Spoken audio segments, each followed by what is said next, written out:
बांग्लादेश से में हिंदुओं को खत्म करना चाह रही वहाँ की सरकार। वहाँ के हिंदू बुजदिल हैं, उनको तुरंत एक होकर सड़कों पर आकर वहाँ विरोध करना चाहिए। इसीलिए तो हम इस देश के हिंदुओं को बचाने के लिए पदयात्रा कर रहे हैं। बांग्लादेश में ये हाल है तो उनके पास तो ऑप्शन है कि भारत के हिंदू हैं, पर भारत के हिंदुओं के पास कोई ऑप्शन नहीं है। बागेश्वर धाम के पीठाधीश धीरेन्द्र कृष्ण शास्त्री की 9 दिन की हिंदू एकता पदयात्रा मंगलवार को उत्तर प्रदेश के झांसी पहुंची। यहां उन्होंने बड़ी संख्या में पहुंचे लोगों के साथ न केवल पदयात्रा की, बल्कि उनके साथ बैठकर खाना भी खाया। इसके बाद जब हमने बागेश्वर बाबा से बातचीत की तो उन्होंने बांग्लादेश में इस्कॉन के चिन्मय प्रभु की गिरफ्तारी पर रोष जताया। इसके साथ ही उन्होंने बांग्लादेश और भारत के हिंदुओं पर भी प्रतिक्रिया दी। ये सब चालें हैं, बांग्लादेश से में हिंदुओं को खत्म करना चाह रही वहाँ की सरकार।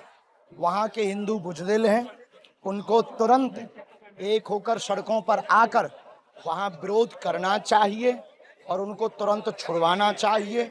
और इस प्रकार का कृत्य करने वाली सरकार को मुंह तोड़ जवाब देना चाहिए। बांग्लादेश की सरकार को गलत है। वहाँ के हिंदू अगर कायर ना हो, बुजदिल ना हो, हमारा वीडियो अगर उन तक पहुँचे, वहाँ के हिंदुओं को तुरंत एक होकर के अपनी ताकत दिखानी चाहिए, तभी काम चलेगा। इसीलिए तो हम इस देश के हिंदुओं को बचाने के लिए पदयात्रा कर रहे हैं। तो बांग्लादेश में ये हाल है तो उनके पास तो ऑप्शन है कि भारत के हिंदू हैं, पर भारत के हिंदुओं के पास कोई ऑप्शन नहीं है अगर इन पे हमले होंगे।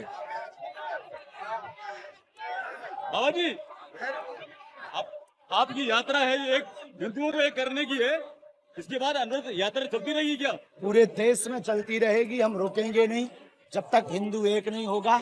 राष्ट्र में अपनी संस्कृति, हमको इस देश में 100 करोड़ हिंदुओं में 1 करोड़ हिंदू वो चाहिए जो कट्टर हिंदू हैं। हमारा जो प्रपोजल है, हम आने वाले 1000 वर्षों तक इस देश के सनातन की रक्षा के लिए कार्य करके जाएंगे, अगर हमको मात्र 1 करोड़ कट्टर हिंदू मिल गए तो। क्योंकि एक बागेश्वर बाबा से हिंदू नहीं बचना है, हमको 1 करोड़ बागेश्वर बाबा चाहिए, फिर इस देश का नया इतिहास हो। गौरतलब है कि बागेश्वर बाबा की पदयात्रा में बड़ी संख्या में आम लोग पहुंच रहे हैं, वहीं सितारों का भी उन्हें खूब समर्थन मिल रहा है। हाल ही में सोमवार को बागेश्वर बाबा जब मध्य प्रदेश उत्तर प्रदेश सीमा के पास देवरी गांव पहुंचे थे तो सुपरस्टार संजय दत्त भी इस पदयात्रा में उनके साथ आए थे। संजय दत्त और बाबा बागेश्वर को एक साथ बैठे चर्चा करते देखा गया था।